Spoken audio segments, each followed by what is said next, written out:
هل تساءلت يوما لماذا يمنع بعض المدربين لاعبيهم من استخدام ضربة التريفلا؟ ضربة التريفلا هي تلك التسديدة الساحرة بجهة القدم الخارجية التي تبدو مذهلة على أرض الملعب.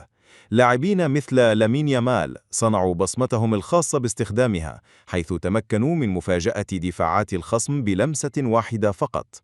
ولا يمكننا نسيان لوكا مودريتش، أحد أساتذة هذه الضربة، الذي استخدمها مرارا بنجاح خلال مسيرته الكروية، خصوصا في التمريرات الدقيقة أو العرضيات غير المتوقعة. لكن رغم روعة هذه التقنية، فإن بعض المدربين مثل كارلو أنشيلوتي يفضلون منع لاعبيهم من استخدامها في المباريات الرسمية. السبب؟ رغم سحرها، تحمل ضربة التريفلا مخاطر كبيرة، فقد تصعب السيطرة على الكرة من قبل الزملاء، أو تعطي انطباعا بالاستهتار أمام المنافس، حتى وإن نجحت أحيانا. وفي النهاية، ضربة التريفلا قد تكون حاسمة، لكنها أداة تحتاج إلى توقيت مثالي ومخاطرة محسوبة.